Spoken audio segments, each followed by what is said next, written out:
Good afternoon, everyone, and welcome to Week 12 of the high school football season. We are inside today at Resolute Athletic Complex to preview Walnut Ridge coming up against Cincinnati LaSalle on Friday night. I'm Dave Purpura, along with Jarrod, Ulrey, and our guest to begin the show is Scotch Coach Byron Mattox. Good to see you again. We were out at Walnut Ridge last year as well, so good to have Coach Mattox back on the program. Well, you're in a place Walnut Ridge hasn't been before, and that's an 11-win season at this point. 11-0. What, at the risk of asking a loaded question, have you really liked about this season? It's been a good one for you. Yeah, I like our guys because by our scores and the amount of time we played, like a lot of times we don't get to play a full game, and they handled that well with their preparation. I mean, no matter who the opponent was, we always came out at a high level and played like we were playing. That we're going to get some real competition. This is your third consecutive year in the playoffs. It had been, several years before that. So it seems like this program's really been, building up some steam here the last couple of years. What's been special about this program? Why have you guys been able to take this step? Well, I have a great coaching staff. Our defensive coaching staff and our offensive coaching staff, they do a fantastic job of really teaching the fundamentals and building relationships with the guys, getting them to believe, and then our support that we have from our administration and everything has been top notch. So with that combined, just wins to a winning culture, and our guys are taking advantage of it. On the field, what would you say some of your biggest trademarks have been, both offensively and defensively, that have really been a common theme throughout the year? Defensively, we really get after people. I mean, they take pride in shutting teams down, shutting down their strength, and we've done a great job of that. And offensively, we've been pretty balanced. We've played a lot of running backs, we play a lot of receivers, we play a lot of guys. So they've been really doing their job and not looking to see like I need all my touches, I need this, I need that. It's been really like a team mindset. You guys have been getting healthier, I believe, as the postseason's gone along here. Yeah, we're getting as healthy as we can. We're pretty much there. Jarrod he was deemed the last couple games with an ankle. He came back and played last week, so it's always good to get him back. And again, all our guys are pretty much healthy, so we're happy about that. You're going to be taking a road trip about an hour and a half to suburban Dayton on Friday, looking at Cincinnati LaSalle at Bellbrook. This is a team that obviously they've made a lot of success throughout the couple, especially the past decade or so. What stands out to you about them on film? They play really fast. They play fast offensively and defensively. It seems like they have confidence in what they're doing. And even though they're a little bit younger this year, I think just their culture, their belief, the success they've had over this past decade is just kind of keeping them going. All right, Coach, we will let you get back to preparations. Thank you very much for being here. Thank you. All right, that's Scott's Coach Byron Mattox joining us. They are practicing over off to our right here. Now, coincidentally enough, because it is about 23 degrees outside, DeSales also is here. They're practicing in a field along the back, and we might be talking about that matchup next week. You just never know. That would be a Region 7 or Region 8 final, absolutely. But this week first, your thoughts on them going up against a team that won 3 consecutive state championships earlier this decade. Right. They missed the playoffs last year, but they're back now. They seem to be, like you said, they're kind of a younger team this year. They seem to be a little bit different of a style, maybe. I mean, they're a lot more balanced than they were back when they were winning their state title. They were just a great passing team, really tough to stop, really explosive. And not to say this team isn't, but Zach Branham is kind of he's the offense revolves around him. He's a quarterback. He's thrown for 16 touchdowns. He's rushed for about 900 yards. So he's more of a multi-threat type of guy for them this year. All right, and we mentioned DeSales a minute ago. That next game that we're going to talk about is DeSales. They're taking on Harrison on Friday night down at Miami Trace in Fayette County. DeSales coming off an upset of Cincinnati Turpin the other night is 9-2. Harrison is 10-1. I'm guessing you noticed when you wrote your preview some of the same things I noticed when I previewed Harrison against Canal Winchester last week, and that's Harrison likes to throw the ball all over the field. Sure. They've got a quarterback, Connor Kinnett. He's got an array of wide receivers to work with. This is a team that's going to put up a lot of points, and probably could have put up more last week when they did. Canal played pretty good defense in the second half. He's thrown for over 3,000 yards and 30 touchdowns. I'm trying to think if DeSales has really faced anybody that has this high-powered of a passing game. I mean, they really probably haven't faced anybody that's passed it this well all season. Now, you kind of alluded that DeSales maybe pulled an upset last week. I mean, I was wondering if I should say that. Well, on paper, obviously it is. But because of the schedule DeSales played, I think it's safe to say that they really kind of closed the gap on a lot of the teams that might be ranked ahead of them according to the seeds, because their schedule was so tough. I mean, their losses were to Dublin Jerome, which is still playing in Division I, and Hartley, which is still playing in Division III. And we expect them to be playing for They a while. They also beat some playoff teams as well. So DeSales is ready for this, and they've got Quintel Quinn has just been going off. I mean, the guy rushed for 278 yards last week and 3 touchdowns. That's just impressive. Switching to the other Division II region that comes into this area, Olentangy's going to be heading to Tiffin. I will be at this game on Friday night when they play White House Anthony Wayne. You mentioned Quintel Quinn, had 278 yards rushing just now? Olentangy rushed for 276 as a team against Troy. By far their best rushing output of the season, and that helped them pull off a 42-10 upset. So if you've got a good rushing game and the kind of good passing game that they've got with Trent Mattox passing for well north of 2,000 yards, Mark Solis feels good about this matchup again, and he's looking at an Anthony Wayne team that has lost its starting quarterback, maybe for this week or for the rest of the season, however long that goes. Well, it's good to see Olentangy be able to find itself. Last week, I believe that week 10 was when they had all the problems. They had 7 turnovers and Western Central beat them bad. So they enter the playoffs with basically the opposite of what could be momentum. About as opposite of that as you possibly can. And then Troy took a 10-0 lead on them, right? That's right. So they really kind of just found themselves. It's good to see. And we'll see what happens. This is the 6th seed in Olentangy going up against the 2nd seed in Anthony Wayne. Alluded to a minute ago, their quarterback, Mason Albert, suffered what was just described as a leg injury in the reports that I've seen. They don't know if he's going to be back this week. I haven't seen another update on it.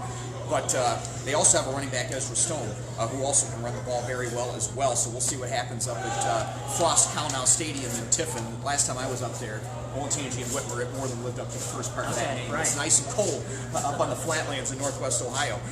Also in Region 2, and not that far away from this game, this is in Division 1, Region 2 at Findlay. This is going to be Dublin Kaufman against Toledo Whitmer. Kaufman is coming in at 9-2. Toledo Whitmer's only loss was to Toledo Central Catholic, who was the top seed in Region 7, and they were ranked very highly. I believe at one time they might have been number 1 in the state during the regular season. They've got a special running game from everything I've seen. I mean, they've got a running back, Jarrod Banks. He's rushed for more than 2,000 yards for them. So that's going to be a challenge for Kaufman to have to try to stop this one. And this is a Shamrocks team that runs the ball well and spreads it among multiple guys. And they have Mike Drennan back now. He had 4 catches for 71 yards to add maybe an extra dimension to what they're already doing. Brian Threats has had a just a really standout season for them on both sides of the ball. And he's drawn some Division I attention. I think earlier this year, Iowa State gave him an offer, or offered an offer, whatever you want to say. He's And I'm sure solid he's going to get a lot quarterback of too. Colin Matthews, very solid. Absolutely. Kind of running the show with all these different weapons that they have. The other Dublin team that's in the playoffs still is the one that you mentioned earlier, Dublin Jerome. They're going to take a pretty short trip up 33 to take on Springfield on Friday night. That's the 4th-seeded Celtics and number 1-seeded Springfield. Jerome coming off gutting out a 5-overtime win over Springboro. Springfield had a little easier last week. They pulled away from Marysville. Yeah, what a fascinating game that was last week for Jerome. 14-14 heading into overtime, ends up 38-31, I believe. As Frank Doreno will tell you, it was a deadline-busting win, I'm sure, for him, I would think. Not great for sports writing. No.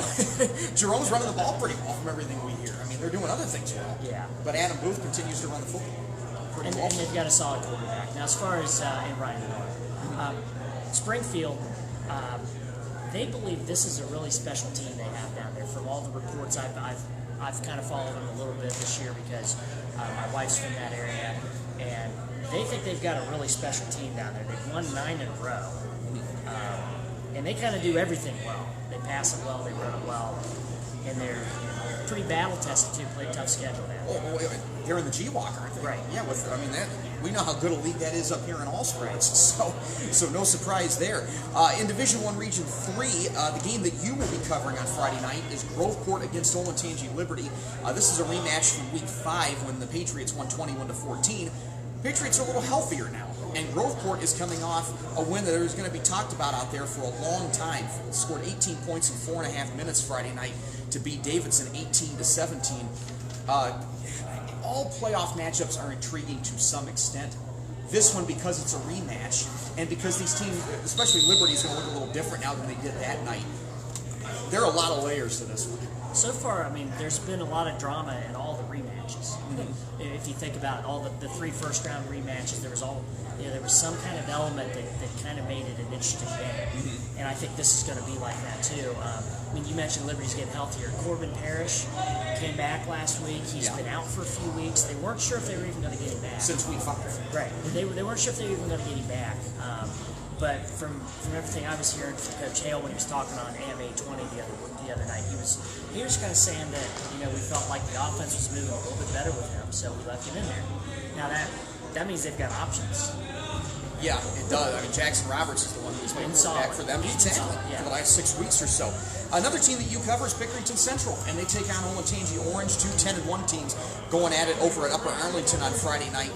This is a Central team that had a tougher time with Reynoldsburg than they did the first time. This is the game that you attended, I believe, Friday night.